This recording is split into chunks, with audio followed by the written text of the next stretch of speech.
नमस्कार। India debate में आप सबका स्वागत है। मैं हूं आशुतोष पाठक। मित्रों, अगले राष्ट्रपति के नाम के बाद बड़ी चर्चा चल रही थी कि अगला प्रधानमंत्री कौन।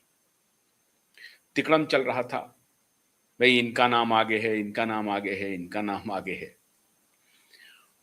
कोई नाम आगे पीछे नहीं है, एक ही नाम अभी है और एक नाम की पुष्टि होने जा रही है। आने वाले दिनों में आप सबको पता चल जाएगा और उसकी कवायद शुरू हो गई है। हाँ, अब ये और बात है कि अगला प्रधानमंत्री मोदी जब रिटायर कर जाएंगे तभी बन पाएंगे, या मोदी के पहले, मतलब मोदी सत्ता से जाते हैं या मोदी रिटायर करते हैं उसके पहले किसी व्यक्ति के नाम के आगे में प्रधानमंत्री शब्द तो जुड़ेगा, लेकिन उसके पीछे डिप्टी जुड़ जाएगा। इसकी कवायद शुरू हो गई है। और जब मोदी, जो बिल्कुल प्रधानमंत्री, उनके आगे पीछे तो कोई डिप्टी लगा नहीं है, जब वो प्रधानमंत्री से हटेंगे तो ये डिप्टी जो है वो प्रधानमंत्री हो जाएंगे।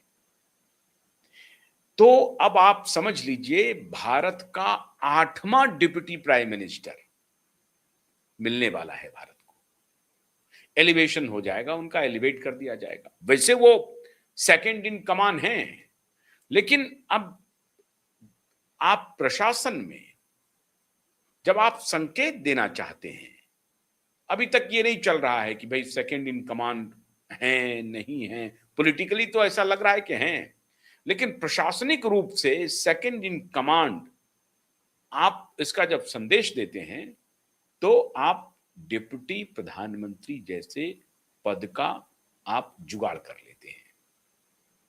और डिप्टी प्रधानमंत्री का पद संवैधानिक पद नहीं है, यह भी ध्यान रखिए आप। और अब के पहले जब मैंने 8 कहा तो 7 कौन हुए? अब सबसे पहले तो 1947 में ही डिप्टी प्राइम मिनिस्टर हो गए, जिसे आप होम मिनिस्टर भी कहते थे, सरदार वल्लभ भाई पटेल, 1947 से 1950 तक। और उसके बाद एक साल ऐसा था मित्रों, जिसे आप जान करके उस वर्ष के बारे में हैरानी होगी। 1979 से लेकर के 1981 के बीच में 3 डिप्टी प्राइम मिनिस्टर हो गए, एक प्राइम मिनिस्टर भी बदल गए। जो डिप्टी प्राइम मिनिस्टर थे वो प्राइम मिनिस्टर बन गए और उसके बदले में फिर डिप्टी प्राइम मिनिस्टर हो गए। जगजीवन राम भी बन गए डिप्टी प्राइम मिनिस्टर। उसी साल चौधरी चरण सिंह डिप्टी प्राइम मिनिस्टर थे, प्राइम मिनिस्टर एलिवेट हो गए। जब वो चौधरी चरण सिंह डिप्टी प्राइम मिनिस्टर थे तो मोरारजी देसाई थे प्रधानमंत्री, और फिर चौधरी चरण सिंह, मोरारजी देसाई हटे, जो फिर चौधरी चरण सिंह डिप्टी प्राइम मिनिस्टर हो गए, और फिर चौधरी चरण सिंह जैसे डिप्टी प्राइम मिनिस्टर हो गए तो वाई.बी. चौहान डिप्टी प्राइम मिनिस्टर हो गए, और फिर उसके बाद देवीलाल डिप्टी प्राइम मिनिस्टर हो गए। 1900, वो देवीलाल तो बाद में हुए, लेकिन 1989 के बीच में हुए। लेकिन 1979 से 1980 के बीच में 3 डिप्टी प्राइम मिनिस्टर बदलते चले गए। डिप्टी प्राइम मिनिस्टर 3 हो गए, जगजीवन राम हो गए, चौधरी चरण सिंह हो गए, वाई.बी. चौहान हो गए, और जो इंदिरा के कैबिनेट में 1967 में पहली बार, 1967 से लेकर के 1970 तक जब इंदिरा प्रधानमंत्री थी तो मोरारजी देसाई बने डिप्टी प्राइम मिनिस्टर। तो कितने हो गए?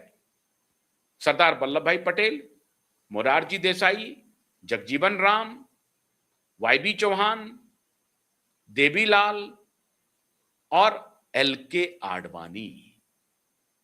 सबसे आखिर में बने लालकृष्ण आडवाणी।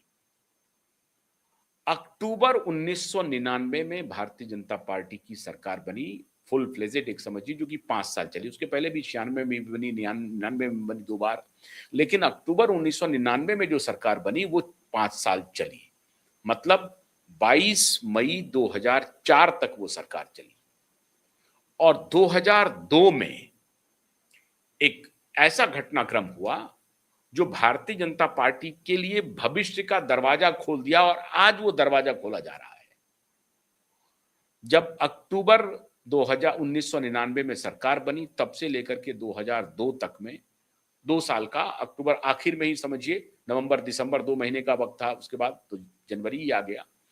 तो 2 महीने, 2 साल के तुरंत 2 साल के बाद, मतलब ऑलमोस्ट मिड टर्म कह लीजिए, मिड टर्म में एक प्रकार से एक चेंजेस हुआ, प्रशासनिक परिवर्तन, जो फिर मैं कह रहा हूं कि डिप्टी प्राइम मिनिस्टर हमारे यहां संवैधानिक पद नहीं है।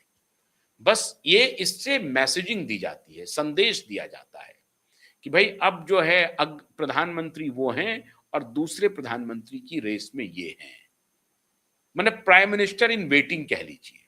एक परंपरा और चलती थी संसदीय राजनीति में कि जो अपोजिशन के लीडर होते हैं वो प्राइम मिनिस्टर इन वेटिंग कहलाते हैं।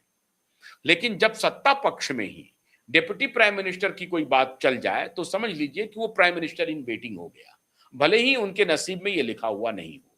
एल के आडवाणी डिप्टी प्राइम मिनिस्टर बने, लेकिन उनके नसीब में प्रधानमंत्री बनना लिखा हुआ नहीं था। Morarji Desai deputy prime minister बने, लेकिन प्राइम मिनिस्टर भी बने। चौधरी चरण सिंह डिप्टी प्राइम मिनिस्टर बने, लेकिन प्राइम मिनिस्टर भी बने।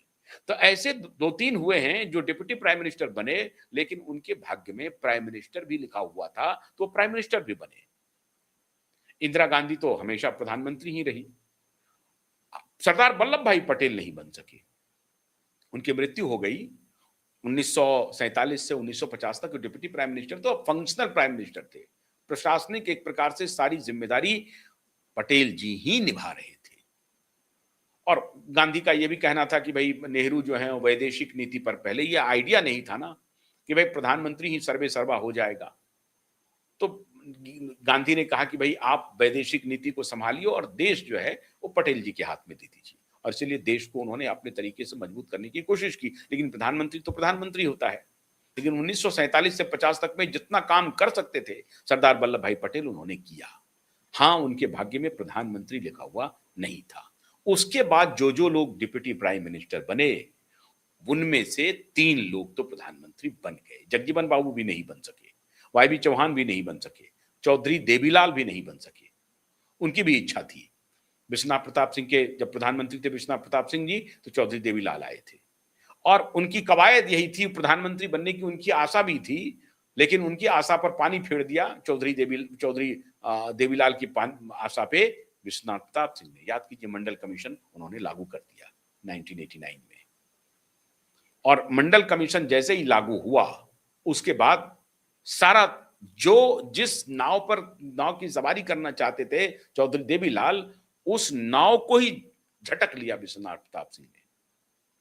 लेकिन फिर भी उनको वो सम्मान नहीं मिल पाया जिसके लिए उनको कम से कम वो सम्मान मिलना चाहिए था, मिल नहीं पाया। खैर, अब वो बात बीत गई।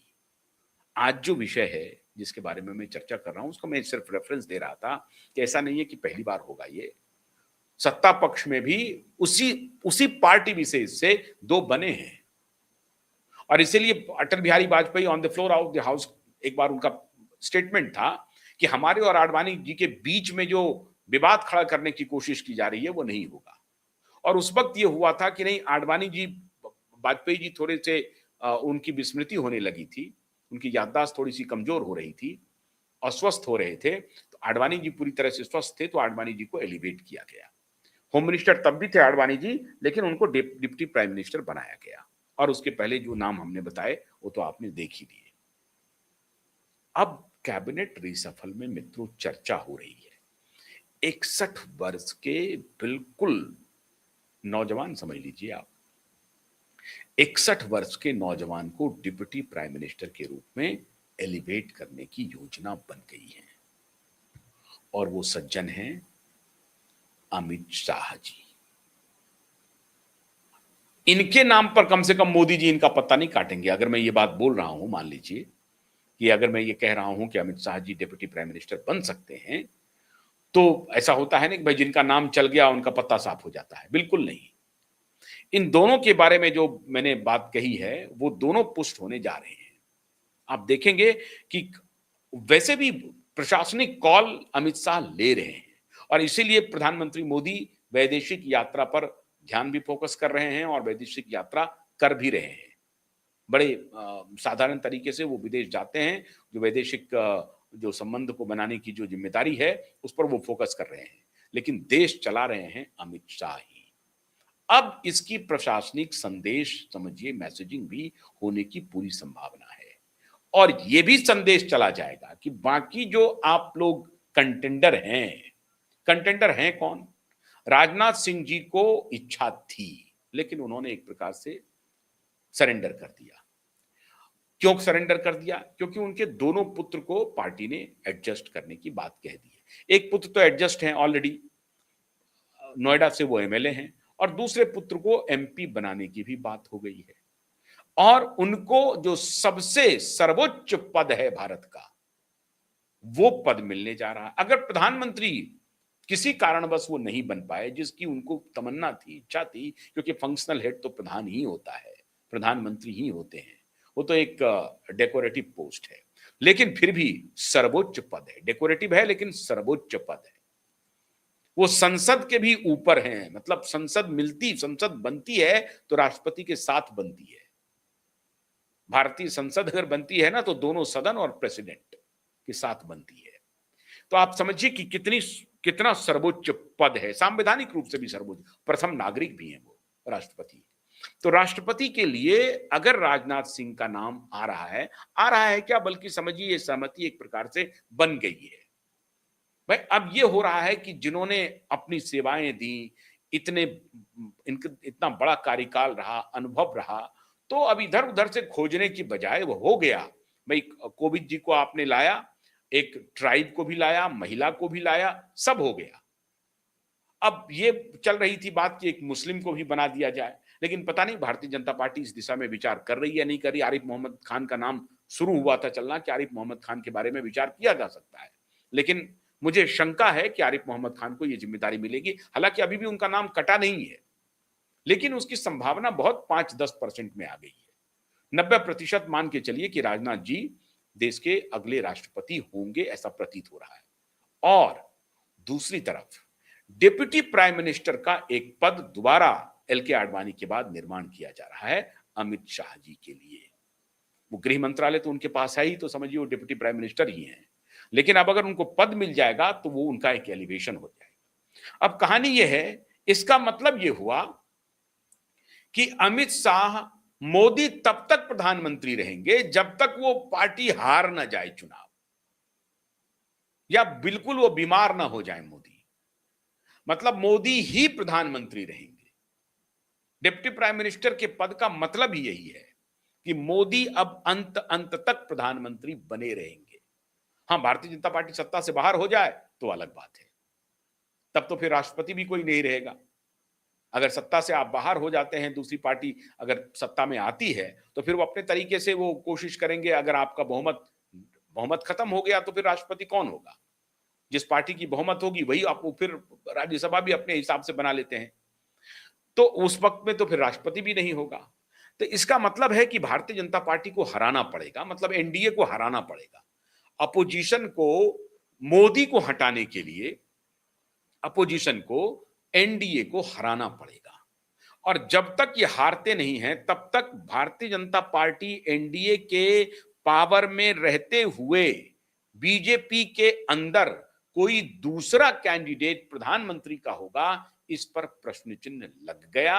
और ये प्रश्न अब ये प्रश्न खड़ा ही नहीं होगा, ये विराम हो जाएगा। जब तक मोदी हैं तब तक मोदी प्रधानमंत्री हैं, और जब तक एनडीए सत्ता में है मोदी ही प्रधानमंत्री है। ये भी आप समझिए, ये भी मुहर लग गया। मतलब अमित शाह इंतजार करेंगे, अमित शाह इंतजार करेंगे। वो कहेंगे जिस दिन मोदी चाहेंगे। हाँ, मैं इसमें एक और जोड़ दूं कि ये कब तक प्रधानमंत्री रहे? जब तक मोदी चाहेंगे। मोदी जब तक चाहते रहेंगे देश के प्रधानमंत्री वो बने रहेंगे, जब तक एनडीए सत्ता में है। एनडीए हार जाए तो मोदी वैसे ही बाहर हो जाएंगे। लेकिन अगर एनडीए 2029 में दोबारा सत्ता में आती है तो मोदी अगर चाहेंगे कि हाँ मैं अब स्टेप डाउन करता हूं, किसी दूसरे को बना दीजिए, तभी ये संभव है। अन्यथा ये जो अभी तक चल रही थी चर्चा कि आरएसएस ने तय कर लिया है मोदी जी को हटाने की, नया चेहरा लाने की, इसको लाने की, उसको लाने की, ये सब चला गया गताल खाते में। इन प्रश्नों का अब कोई मूल्य नहीं है, मोल नहीं है। ये प्रश्न बेकार है, कि संघ अगर चाहेगा तो लीडरशिप में परिवर्तन कर देगा। It is almost impossible. दूर दूर तक समझ लीजिए आप कि दूर दूर तक ये बात होने वाली नहीं है।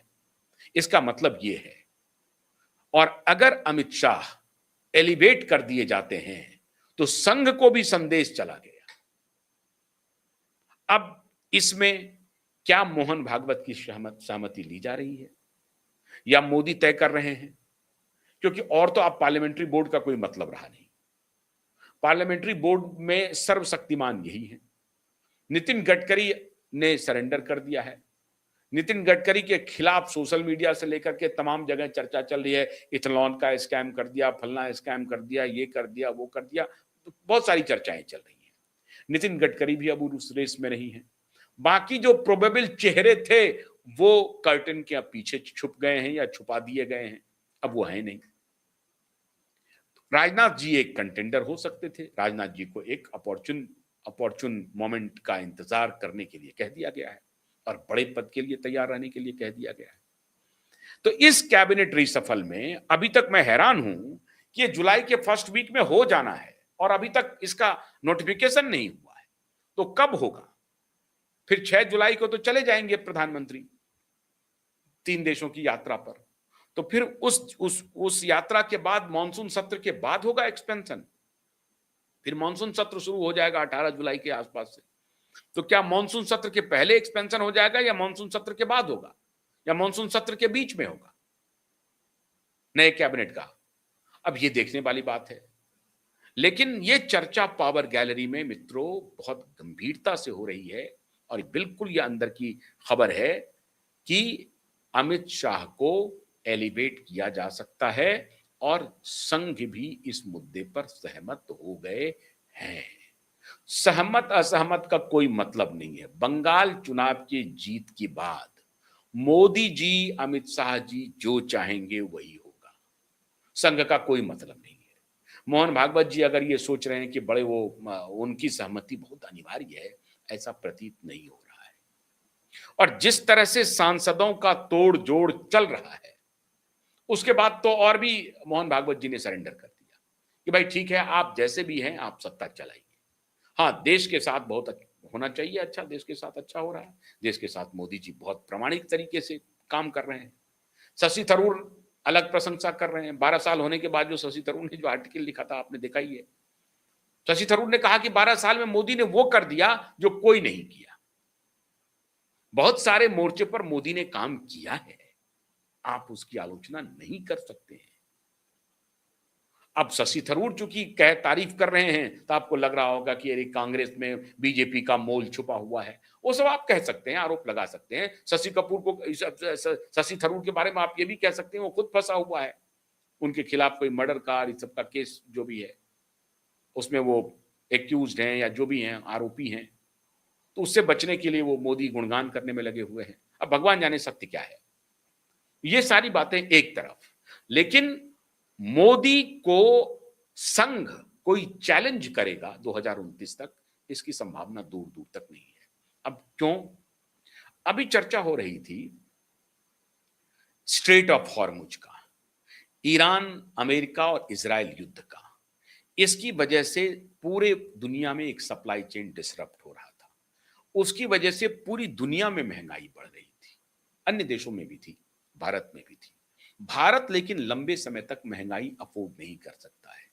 अगर ये लंबे समय तक महंगाई चलती रही, उसका साइकिल बढ़ा, तो सत्तारूढ़ पार्टी के खिलाफ जबरदस्त रिजेंटमेंट हो सकता है। सरकार को इस बात का अनुमान है। अब देखिए, एक प्राइवेट कंपनी ने तो तेल की कीमतों में कटौती कर दी है। गैस सिलेंडर सस्ते हो गए, फटाफट उन्होंने रोल आउट करना शुरू कर दिया है। गैस सिलेंडर सस्ते हो रहे हैं। महंगाई को नियंत्रित करने की मोदी की योजना काम कर रही है और ये सारा फीडबैक मोदी तो कर ही रहे हैं, अमित शाह भी कर रहे हैं। अमित शाह जनता की नब्ज को बहुत मोदी से भी बारीकी से पकड़ते हैं। उनको पता है कि जनता में गुस्सा आ रहा है, गुस्सा हो रहा है, महंगाई या किसी भी कारण से हो, लेकिन जिसके पास पैसे नहीं हैं उसको महंगे में खरीदना पड़ रहा है, तो वो स्टैब्लिशमेंट के खिलाफ जाएगा ही जाएगा। वो नैरेटिव नहीं सुनना चाहता, वो तर्क नहीं सुनना चाहता है। उनको तर्क से कोई लेना देना नहीं, तर्क उनका पेट भरेगा नहीं। तो ऐसी परिस्थिति में उनकी नाराजगी होगी, ये जानते हैं ये दोनों नेता। तो उनकी पहली कोशिश थी कि पहले महंगाई को नियंत्रित करो। महंगाई नियंत्रित करने के बाद अब ये पॉलिटिकल गोटी वो सेट करेंगे, उत्तर प्रदेश का और पंजाब का। और उसके बाद अमित शाह के एलिवेशन का अगर इसमें आ जाता है इसी कैबिनेट रिसफल में, तो आप अचंभित नहीं होइएगा। हो सकता है, होने की पूरी संभावना है। और इसलिए कि 2029 में मोदी 79 साल के हो जाएंगे।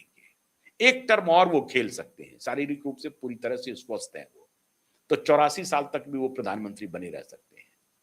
इसका मतलब ये हुआ कि अगर 2029 में भारतीय जनता पार्टी और एनडीए की सरकार वापस आ जाती है, फर्ज कीजिए, ये अभी दूर की कौड़ी है, लेकिन अगर आप पूर्वानुमान लगाएं, सारे गुस्से को झेलने के बाद भी मोदी आगे निकल जाए और 29 में सरकार बन जाती है, तो इसका मतलब हुआ कि आज अगर डिप्टी प्राइम मिनिस्टर बनते हैं श्रीमान अमित शाह जी, तो नेक्स्ट टर्म जो आएगा 29 के बाद, हो सकता है कि 84 वर्ष के होने के पहले मोदी रिटायरमेंट ले लें, या वो कहें कि अब ठीक है, आप डिप्टी प्राइम मिनिस्टर हैं, ये बना तो दिया हमने, ऑलमोस्ट प्रधानमंत्री हो गए। तो फिर 2029 के बाद जो 2034 का आएगा चुनाव, उसकी तैयारी शुरू होगी, तो उसके लिए देखेंगे। और तब तक ये 70 साल के हो जाएंगे, अभी 61 साल के हैं, 72 साल के हो जाएंगे, तो भी इनके लिए समय है। और तब योगी या अन्य जो लोग हैं उनके लिए भी हड़बड़ाहट नहीं है, वो भी सोचेंगे कि भाई वो अभी 54 साल के हैं, तो 64 साल के होंगे, 10 साल ये चला लेंगे, तब तक ये बढ़ जाएंगे, तो हो सकता है ट्रांसफर हो जाए। अब ये तो दिवा स्वप्न है, इसका मतलब ये एक अपोजिशन है ही नहीं, ऐसी बात नहीं है। राजनीति तो 7 दिन में भी बदल सकती है, लेकिन बड़ी बड़ी रणनीतियां बीजेपी के अंदर बन रही हैं। और इसीलिए युवा टीम जो तैयार की जा रही है, अभी भारतीय जनता पार्टी की जो युवा टीम है, देखिए मुझे संगठन के जो मुखिया हैं वो रबर स्टाम्प मुझे लगते हैं। वो ठीक है, संगठन में बड़ा उनका ऐसे आए होंगे, उड़ीसा में ऐसे काम कर लिया, उसमें उसमें काम कर दिया।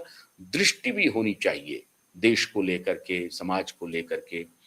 वो मुझे नहीं लगता है कि नितिन नवीन बाबू जो हैं वो बड़े महान राष्ट्रीय अध्यक्ष हैं, लेकिन उस मामले में एक एबल लीडरशिप है, ये एबल लीडरशिप काम करेगी, तो स्मूथ ट्रांजिशन हुआ है। अब अमित शाह का कोई काटने वाला पार्टी के अंदर दिखाई पड़ नहीं रहा है। तो ऐसी परिस्थिति में आप मान के चलिए कि next deputy prime minister is waiting for the next prime minister. तो ये दोनों अभी वेटिंग में चल रहा है। डिप्टी तो बनेंगे ही ऐसा लगता है, और उसके बाद प्रधानमंत्री का नाम भी इनके नाम पर सहमति बन ही जाएगी। बहुत बहुत शुक्रिया, नमस्कार।